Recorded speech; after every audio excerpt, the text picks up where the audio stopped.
रुखसती से चंद घंटे पहले दुल्हन को कर दिया गया। तो मैंने कब्रिस्तान में देखा बहुत ज्यादा रश लगा हुआ। जब मैं करीब गया तो दूल्हा जो है फलक शेर उसकी कब्र के ऊपर गिरा, लिपटा, ज़ारों कतार रो रहा था। तो आप यकीन करें कुछ ने उसका लहंगा उठाया तो अपने साथ लगा लिया, कहता ये क्या मेरी आयशा, ये मेरी आयशा, ये मेरी आयशा, आयशा ये पहनो। तो मैडम मेरे पैरों के नीचे से जमीन निकल गई।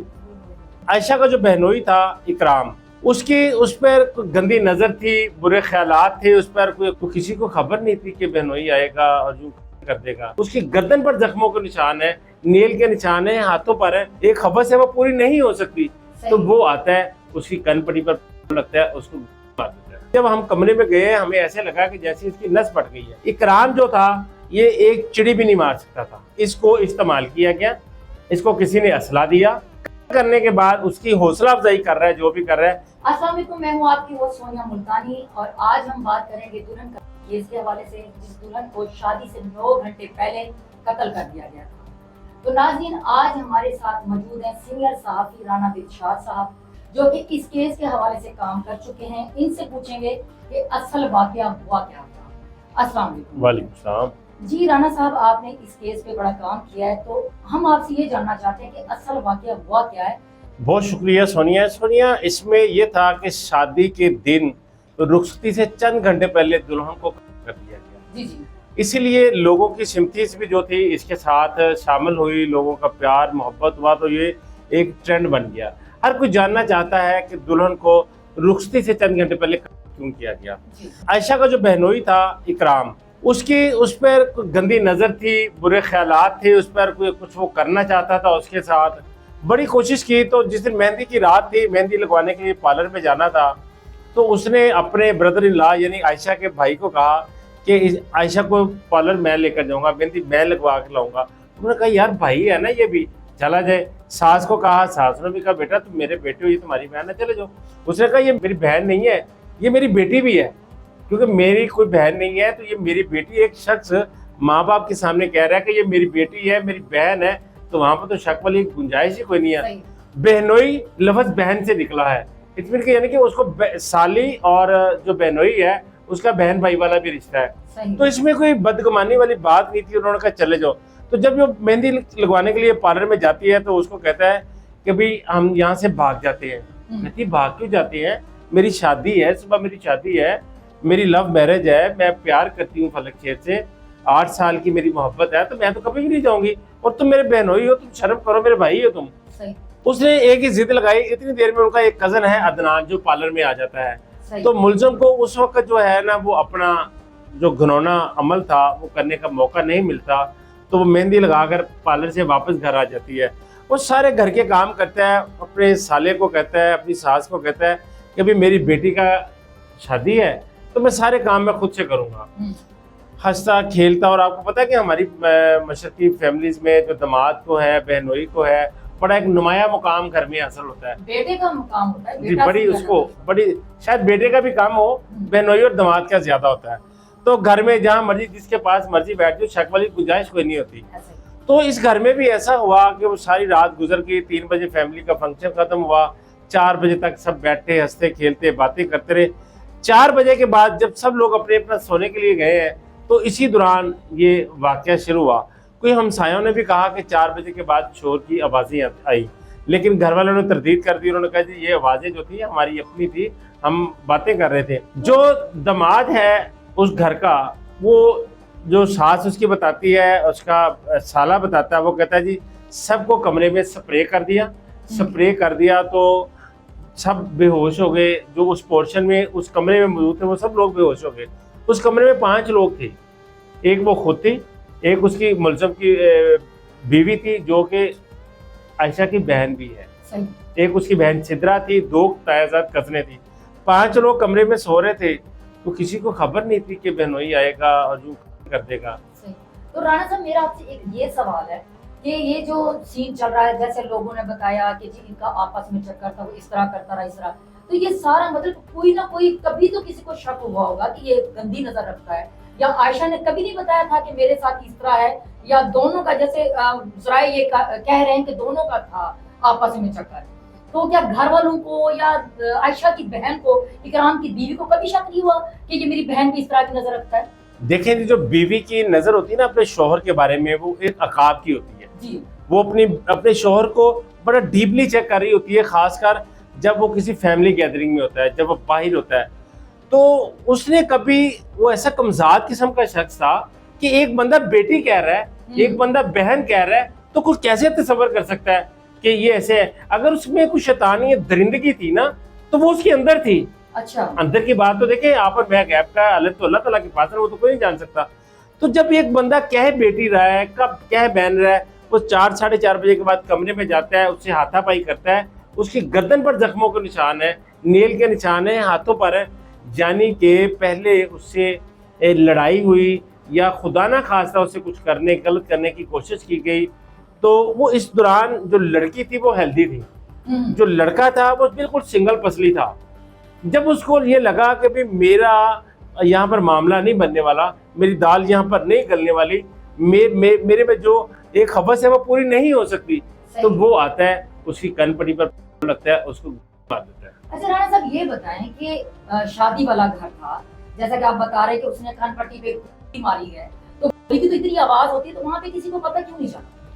मैडम, फैमिली वालों का जो कहना है, उनका कहना है कि पहले हम लोगों पर बेहोशी वाला स्प्रे किया। स्प्रे करने के बाद जो हम ऊपर वाले पोर्शन में थे, एक उसकी बहन है सिद्रा और एक उसकी माँ, वो ऊपर से भागे नहीं आते हैं, बड़े आराम से आते हैं। उनको यार, हमने समझा कि बल्ब जो है ना वो फट गया है, बल्ब की आवाज़ है, ऐसी आवाज़। जब हम नीचे आके देखा तो हमने ये देखा कि बाकी सब लोग सोए हुए उस कमरे के, और मुलजम इकराम जो है, उसने जब सारा कार्रवाई की तो वो वॉशरूम जो था ना, अटैच बात था और दूसरी तरफ बाहर से भी निकलता था, वो कमरे में से वॉशरूम गया, दूसरे कमरे से निकल के सीढ़ियों पे चला गया। ये सास ने और साली ने ये चीजें देखी हैं। अच्छा, ये मंजर अपनी आंखों से देखा, चश्मदीद गवाह है इस चीज की कि कातिल वही था। उससे पहले कोई, इनका ये भी कहना है कि एक नहीं था, एक से ज्यादा थे। सही। तो दूसरा पहले निकल गया, लेकिन मुलजम इकराम जो है वो हमारे सामने इस कमरे से गया। जब मैंने पूछा, जी आपको, जब आप कमरे पे गई हैं तो आपको क्या आपने देखा? वो कहती, जब हम कमरे में गए हमें ऐसे लगा कि जैसे इसकी नस फट गई है, खून बह रहा है इसका, बड़ी तेजी के साथ बह रहा है, ताजी ताजी बोलने लगी थी। कहती हमने उसको 1112 को कॉल किया, जब कॉल किया तो कोई बंदा नहीं आया। यहाँ पर यह भी नाज़रीन लम्हा फिक्री है, 1112 का जो रिस्पॉन्स टाइम है वो 1 से 2 मिनट का है, लेकिन वहां पर वो आधा घंटा 1112 कॉल करते रहे, कोई बंदा नहीं आया। इसी असना में साथ ही उनके एक हमसाये हैं सैयद बादशाह, उनको बुलाया कि यार आपकी एक गाड़ी है तो अपनी गाड़ी लाए, हमारी बेटी को न जाने क्या हो गया, इसको हॉस्पिटल लेकर जाए। जब वो सैयद बादशाह उनके घर आती है तो उन्होंने कहा कि उसको जब हाथ लगाते हैं वो ठंडी हो चुकी होती है। उसने कहा भाई मर गया है ये, वो बीमार नहीं है, उसकी हालत खराब नहीं है, नस नहीं फटी, इसको किया गया है। मतलब उनको पता ही उस वक्त चला कि गोली लगी हुई है, पहले वो यही समझ करेंगे इसकी नस। जी जी ऐसे। फिर जब उन्होंने ये बात खुली है तो उन लोगों को उठाया जो उस कमरे में सोए हुए थे, तो 7 तकिए पे पड़ा, एक हॉल उनको तकिए के अंदर घुसा हुआ ना, इधर से लगी है और इधर से निकल गई है और तकिए में घुस गई है वो। अच्छा राणा साहब, ये बताएं कि बहनोई और साली के आपस में जो नाजायज ताल्लुकात थे, इसमें कितनी सच्चाई है? नहीं सोनिया, ये टोटल झूठ है, ये झूठ का पलंदा था। ये उनके कुछ शरीक थे जिनकी जानिब से ये सारी बातें फैलाई गई हैं। वो इंतहाई पाक दामन थी, पकीज़ा थी, नमाजी परहेजी थी, कुरान पाक पढ़ती थी और बच्चों को भी पढ़ाती थी। और उनके फैमिली मेम्बरान का कहना है, जो उनके रिश्तेदार हैं, मैं तकरीबन कुछ 40 के करीब उनके रिश्तेदारों से मैंने मुलाकात की है, कुछ इंटरव्यूज़ की है, कुछ ऑफ द रिकॉर्ड बात की है, तो उन्होंने कहा कि यार इसकी 24 साल उम्र है और 10 साल से पिछले से हमने इसकी शक्ल नहीं देखी। हम इसके घर भी जाते हैं तो हमने इसकी शक्ल नहीं देखी। दूसरी बात ये है, ये सारी बातों की नफ़ी हो गई है। नफ़ी इस तरह से हो गई है कि उसकी मेडिकल रिपोर्ट आ गई। अगर मेडिकल रिपोर्ट में उसके नाजायज़ ताल्लुकात थे, जैसे मुलज़म ने अपने थाने में इकरार किया कि जी मैं हुई हूँ और मेरे 3 साल में उसके साथ रिलेशन भी था, तो वो उसकी एक तरफा मोहब्बत थी। अच्छा, तो मेडिकल रिपोर्ट में क्या है? मेडिकल रिपोर्ट में ये आया कि लड़की के साथ ऐसा कुछ नहीं हुआ। अच्छा, ठीक है, वो बिल्कुल कुमारी थी। तो उस रिपोर्ट आने से उसकी पाक दामनी की गवाही भी मिल गई और एक नहीं दर्जनों लोग इस चीज़ की गवाही भी दे चुके हैं कि वो पाक दामन थी और वो शहीद है। आप ये समझ सकती हैं कि जब फैमिलीज में कुछ लोग ऐसे होते हैं जिनका काम होता है कि किसी पे कोई मुश्किल आई है तो उस मुश्किलात में इजाफा करना। तो सो ये भी ऐसे ही लोगों की वो मनगढ़ंत कहानियां थी जो अपने अंजाम को पहुंच चुकी हैं। सही। तो इसका मतलब है कि दुल्हन का कोई कसूर नहीं था, सारा खोट इस इकराम के जहन में था, इस बगैरत के ज़हन में गन था। जी जी। इतने इंतहाई सफाकियत चंगेजियत का मुजाहरा किया, पहले इस पर तशद्दुद किया, फिर इसको कर दिया। इसको एक समझ नहीं आई कि पहले तुमने इसको कर दिया, एक गुनाह कर लिया, गुनाह कबीरा कमा लिया, उसके बाद तुम गुनाह सगीरा भी कमा रहे हो, कह रहे हो कि मेरे यार इससे नाजायज ताल्लुकात है। किरदार कशी कर रहा है ठीक ना, है। देखें उसके ऊपर इतनी बातें इसने की। आखिर इतना गुस्सा क्यों उसको? जब मेरी इस बारे उसकी माँ और बाप से और भाइयों से बात हुई, बहनों से बात हुई, तो उन्होंने सीधी बात की। उन्होंने कहा इकराम जो था ये एक चिड़ी भी नहीं मार सकता था। अच्छा। इसकी जुर्रत ही नहीं है। ये घर में कॉकरोच देखे तो ये डर जाता है, बेड के ऊपर चढ़ जाता है कॉकरोच देखने से। उन्होंने इल्ज़ाम लगाया है कि इसको इस्तेमाल किया गया, इसको किसी ने असला दिया और करने के बाद उसकी हौसला अफजाई कर रहा है, जो भी कर रहा है कि तुम मीडिया पर आकर बोलो कि मेरे उसके साथ नाजायज ताल्लुकात थे, जबकि इस चीज़ की नफ़ी हो गई है। और कुछ लोग ऐसे जिनको अपनी आखिरत भूल गई है, मरना भूल गए, अपनी माँ बहनें भूल गई है। तुम्हारे घर में भी माँ है, बहनें हैं, तुम भी इकराम शर्म करो। तुम्हें अल्लाह ताला ने बहन नहीं दी तो बेटी तो तुम्हारी है, तुम्हारी बीवी तो है, शर्म करो यार। अच्छा राना साहब, आप ये बताएं, आप मकतूला के घर भी गए, इकराम के घर भी गए और आप दूल्हा फलक शेर के घर भी गए, तो वहाँ के लोग, जो उनके घर के लोग हैं, वो कैसे हैं और इकराम के घर वाले कैसे हैं, वो क्या कहते हैं? मैडम, जो दूल्हा है ना फलक शेर, उसकी जिंदगी भी मुसीबतों में, तकलीफों में सारी जिंदगी गुजरी। जो उसकी वालदा थी, जब उसकी शादी होती है, फलक 1 साल का था और उसका भाई 7 माह का भी माँ के बतन में था, उसके बाप का इंतकाल हो जाता है। तो सारी फैमिली जो है ना उनसे तलक मोड़ लेती है, मुंह मोड़ लेती है, तलक खत्म कर लेती है। आपको पता है ना, जब हमारे फैमिलीज में ऐसा होता है, हमारे मुआशरे में ऐसा होता है, तो आप देखें कि 7 माह का बच्चा उसके भी बतन में था, लोगों ने क्या क्या बातें की होगी, क्या क्या चीजें करी होगी कि उनके पूरा खानदान ने उनसे कट ऑफ कर दिया। अच्छा। उसके जो फलक शेर के मामू थे, उन्होंने वो उसके गार्डियन बने, तो उन्होंने उसको परवरिश की, पाला पोसा, जवान किया, कारोबार करवाया।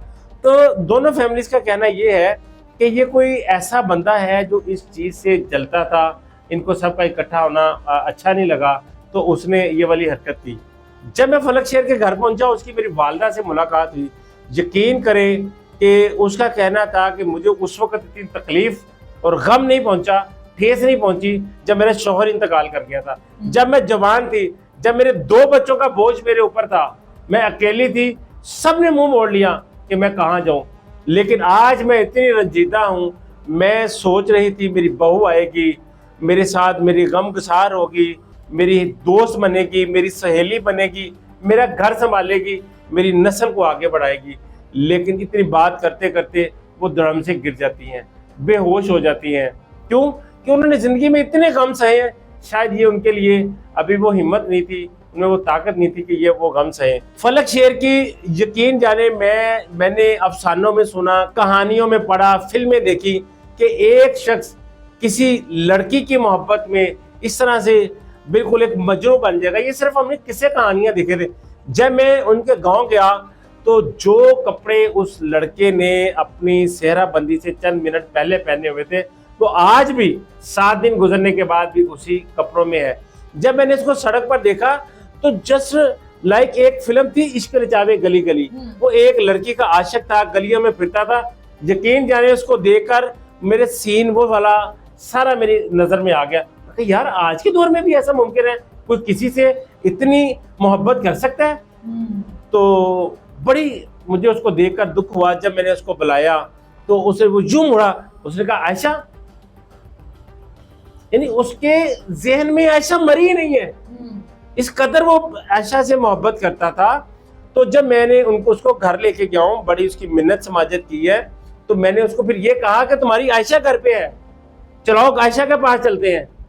तो फिर जब जैसे ही हम घर गए हैं तो उसने अपने आप को, आयशा की चीज़ें मैंने देखा कि उसने पूरे घर में जो आयशा के जहेज का सामान था, उसकी चूड़ियाँ थी, लहंगा था, जूते थे, खुस्से थे, मेकअप का सामान था, उसके दूसरे कपड़े थे, वो उसने सजाए हुए थे। मैं जब उसको देखा है तो आप यकीन करें, उसने उसका लहंगा उठाया तो अपने साथ लगा लिया, कहता ये क्या मेरी आयशा, ये मेरी आयशा, ये मेरी आयशा, आयशा ये पहनो। तो मैडम मेरे पैरों के नीचे से जमीन निकल गई कि यार ये इस कदर गम में है। तो वो अपनी उसके साथ बातें करने लग गया, तुम सब लोग बाहर निकल जाओ, मेरी आयशा है, मैं अपनी आयशा से बातें करूंगा। मैं कुछ देर के लिए मैं सकते में आ गया कि यार इतना गम, इसको इतना गम। और उस घर में 3 शादियां थी बिल तरतीब। एक फलक शेर की थी, अगले दिन उसके फलक शेर का छोटा भाई है उस्मान, उसकी शादी थी। और चौथे दिन जो थी ना, वो उनका तायाजाद कजन है, उनके साथ ही घर है, एक ही फैमिली, कंबाइंड फैमिली उसकी थी, वो भी उन्होंने शादियां पोस्टपोन कर दी। वो कहते हैं मैंने जब उसको पूछा उस्मान से, कजन से, मैंने कहा यार तुम तो करो, तुम इसका सहारा बनते। वो कहते भाई क्या हो गया, कैसी बात कर रहे हैं आप, मेरा भाई सदमे से 2-4 है, मेरा भाई दुख से बाहर नहीं आ रहा, आयशा हमारी बहन थी, तो मैं कैसे शादी करूं, किसको लेकर जाऊं, बूढ़ी माँ है जिसका जो आयशा का सुना है बिस्तर मर्ज पर है, तो मैं किसको लेकर जाऊं, बारात में कौन जाएगा मेरे साथ। तो इतनी आयशा की उनमें मोहब्बत। जब मैंने उनसे बात की, मैंने कहा फलक मुझे एक बात बताओ, आपकी एंगेजमेंट को कितना अर्सा हो गया। कहता मुझे एंगेजमेंट का तो पता नहीं है, मेरी मोहब्बत को, जो मेरी आयशा के साथ मोहब्बत थी, 8 साल 4 माह 7 दिन और 16 घंटे हो गए।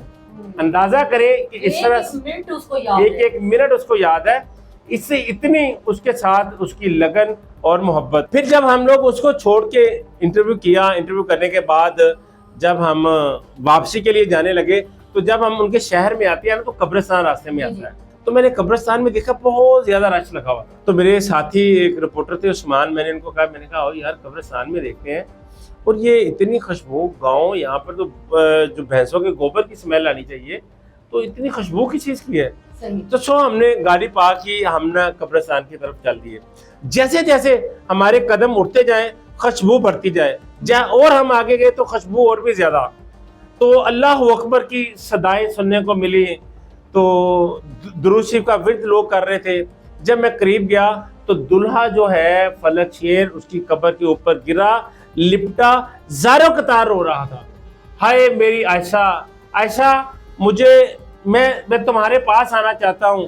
वो अपने मामू थे, उसका नाम क्या मुश्ताक था। कहता मामू मुश्ताक कब्र को खोलो और मुझे कब्र में दफन कर दो, मैं अपनी आयशा के साथ रहना चाहता हूँ, मेरा यहाँ पर कोई काम नहीं है, मुझे खुदा का वास्ता है, कब्र को खोल दो, मुझे कब्र के अंदर दफन कर दो। वो इस कदर गम में था। जब मैंने वहां पर मौजूद एक उनका कजन था, अदनान था, एक फलक शेर के कुछ दोस्त थे, जब मैंने बात की, मैंने कहा यार ये इस वक्त दोपहर के इस वक्त जब पाँव बाहर रखते पाँव जलते हैं, इतनी गर्मी है, तो आप लोग सब कब्रिस्तान में इस वक्त। उसने कहा भाई इस पे सारा दिन, जिस दिन से हुई है ना, उस दिन से यही सूरत हाल है।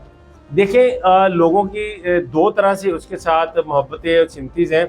एक ये कि उस औरत ने, उस लड़की ने लाल और उसी लिबास में उस गांव में, उस घर में दुल्हन बनकर जाना था, वो सफेद कलर के कफन में लिपटी वहां पर गई।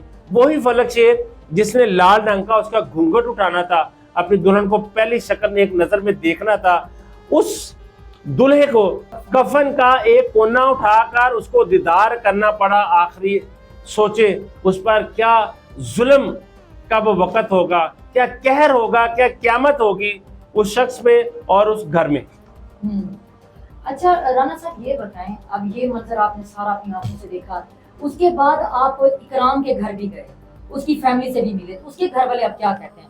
सुनने में है कि वो भी रिश्तेदार थे आयशा के। जी वो भी चचा के बेटे थे। तो जब वो उसकी आयशा की जो अम्मी है उसके चचा के बेटे थे। जब मैं उनके घर गया तो माँ बाप उनके नहीं है, भाई थे, एक उनका भाई मिला मुझे, इमरान, बरेश था, दाढ़ी थी, नमाजी। मैं उसके साथ 3 से 4 घंटे मैंने स्पेंड किए। तो वो इस दौरान में 2 नमाजें हुई हैं, नमाज मगरिब और नमाज इशा। वो दोनों नमाजों में वो मुझे छोड़कर चले गए, यानी कि मैं घर में मान आया हूँ, मैं मीडिया पर्सन हूँ, उनसे मिलने आया हूँ, बड़े अच्छे माहौल में हमारी गुफ्तगू। उसके बावजूद उन्होंने कहा भाई पहले नमाज बाद में, यानी नमाजी परहेजी हैं। वो इरफान है उसका भाई, इमरान है, और ये तीसरा इकराम था जो कातिल है। तो जब मेरी बात ही, मैंने कहा देखो यार आयशा की 2 बहनें तुम्हारे घर में है, एक इरफान के साथ ब्याही हुई है, एक मुलजम इकराम के साथ ब्याही है। मैंने कहा यार तुम्हारी हमदर्दी किसके साथ है? तुम्हारी हमदर्दी जुल्म के साथ है, जालिम के साथ है। तुम के साथ हो, तुम मकतूल के साथ हो। तो इन्होंने एक ही जवाब दिया, हम हक के साथ हैं। सही। तो ये अपने भाई के खिलाफ उन्होंने कहा कि जी हम इसके खिलाफ खड़े हैं, आयशा के साथ है। क्यों? कि वो मजलूम थी। वो सिर्फ इकराम की साली नहीं थी, मैं इरफान बड़ा हूं और इकराम से, वो मेरी बहन थी आयशा, जो इकराम की बीवी है इकरा, वो भी मेरी बहन है। तो मेरी नज़र ये है, तो मैं बहन होने के नाते इस वक्त अपनी मजलूम मकतूला बहन के साथ। अच्छा राना साहब, आप ये बताएं कि जैसे कि एक जान तो इस दुनिया से चली गई, आयशा इस दुनिया से चली गई, अब आयशा की जो बहन है वो इकराम की बीवी है। अब ये बताएं कि क्या आयशा के जो घर वाले हैं, ये अब एक बेटी तो उनकी चली गई, अब एक बेटी उनके घर में बैठी है जो कि अब उसका शौहर जो है ना जेल में है, अब क्या वो अपनी इस बेटी के घर को बचाएंगे, मुजरिम को माफ करेंगे या उसको सजा देंगे? सुनिए, यहाँ पर एक बेटी नहीं है, यहाँ पर दो बेटियों का सवाल है। कातिल के घर दो बेटियां हैं, एक कातिल की बीवी है, एक उसके भाई इरफान की बीवी है। उसके भी 4 बच्चे हैं, उसके भी 2 बच्चे हैं। सही। और जो इस वक्त मुद्दइया है ना, आयशा की माँ है ना जमीला बीबी, वो बड़ी परेशान है। भाई में जज्बात हो सकती हैं, बहनों में जज्बात हो सकते हैं, बाप में जज्बात हो सकते हैं, लेकिन माँ ने उसको कई तनाजर से देखा है। इस वक्त सारा खानदान गमो गुस्से में है। वो कहते हैं, जब उनसे ये बात की जाए, वो कहते हैं इकराम को सजाए मौत जो है ना वो जेल में मत मिले, उसको किसी चौराहे पर फांसी लगा दिया जाए, उसको कुत्तों की तरह सड़कों में घसीटा जाए, उसके बाद जानवरों को डाल दिया जाए। ये हैं उनके जज्बात। लेकिन अगर आप दूसरी तरफ हकीकत पसंदी की तरफ आए, हकीकत जानने की कोशिश करें, तो वो ये है सोनिया कि अगर इकराम को वो सजा दिलवाते हैं तो एक जमीला की जो मुद्दइया है, एक बेटी उसकी बेवा हो जाती है और दूसरी उसकी बेटी तलाक याफ्ता हो जाती है। तो दोनों बेटियों के जो नवासियां हैं जमीला बीबी की, वो सारे बाप की शफकत से, बाप के साए से महरूम हो जाते हैं। तो जमीला एक इस वक्त बड़े मुश्किल में, इस वक्त वो है कश्मकश का शिकार है कि मैं क्या करूं। और मेरी ये ऑब्जर्वेशन है कि ये इनको इकराम को वो माफ कर देंगे, इनकी सुलह हो जाएगी, चाहे सारी जिंदगी वो इकराम की शक्ल देखे या ना देखे। एक तो 2 को जिंदा है। सही। सारे फैमिली के कुछ लोग हैं वो भी इन्वॉल्व भी हैं, कुछ इस गमो गुस्से की वजह से भी साइलेंट भी हैं कि यार अभी ये मौका नहीं है। और कुछ लोगों ने मेरे साथ बात भी की कि यार ये माफ़ी हो जानी है, तो आप प्लीज़ इस पर कोई ऐसी रिपोर्टिंग करें कि कुछ जो सुलह की तरफ आए। मैं कहा जी, माफ़ करना वो आपका काम है, सुलह करना आपका काम है, सजा दिलाना आपका काम है। मेरा काम है जो मैं हकायक है वो बयान करूँगा।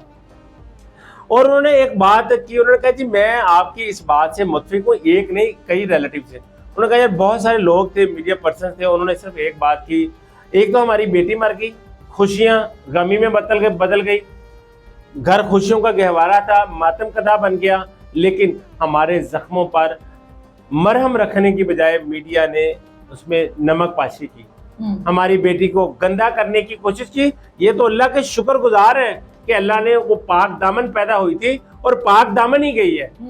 तो वो इस वजह से बड़े नाला थे। तो मुझे फैमिली में एक्सेस भी सिर्फ इसी वजह से मिली कि मैंने जो मुस्बत चीज़ थी, मुस्बत बातें थी, मैंने व्यूज़ का चक्कर नहीं रखा। मैंने जो सच बात थी, मैंने कहा जी मैं सच की बात करूँगा, मैं ऐसी कोई भी मशवरा नहीं किसी को दूंगा कि आंटी जमीला तुम माफ़ कर दो, आंटी जमीला तुम उसको फांसी पे लटका दो, मैं ऐसी बात नहीं करूँगा। वो तुम लोगों ने करना है, तुम्हारा फैमिली मैटर है। अच्छा राणा साहब, आप जैसा कि आपने पूरे केस पे बड़ी बारीकी से आपने हर चीज की जांच पड़ताल की है, आखिर में मेरा आपसे ये सवाल है, क्या अब ये हिरासत के दौरान ये कुछ और भी बकेगा, कुछ और बोलेगा, कोई और लोग इन्वॉल्व हैं या नहीं, या केस यहीं पे अभी रुक जाएगा? देखें, जो इस केस के इंचार्ज इन्वेस्टिगेशन है ना, इमरान पाशा, हमारे दोस्त भी हैं, उन्होंने लाहौर में ऐसा तो शिप भी करी और बड़े दबंग किस्म के पुलिस ऑफिसर हैं। और मैं समझता हूँ कि उन्होंने बड़ी बारीक बिनी से इस पर तफ्तीश भी मुकम्मल कर ली होगी कि उसको गन कहाँ से मिली, स्प्रे कौन लाया, स्प्रे किया या स्प्रे नहीं किया। तो ये सारी चीज़ें, फैमिली का कोई बंदा इन्वॉल्व था, रिश्तेदार कोई इन्वॉल्व था, तो वो बड़ा काबिल और मेहनती पुलिस अफसर है और उसने वो सारी चीज़ें जो है ना वो निकाल के सामने कर दी होंगी। तो अभी जैसे ही रिमांड ख़त्म होता है उसका, उनकी इन्वेस्टिगेशन मुकम्मल होती है, वो चालान अदालत में पेश करेंगे, सही। वो सारी चीज़ें हम लोगों के सामने आ जाएंगी। जी नाज़रीन, इसी के साथ हम आपसे इजाज़त चाहते हैं। जैसे ही इस केस के हवाले से कोई नई अपडेट आएंगी तो इंशाल्लाह ताला आपसे जरूर शेयर करेंगे।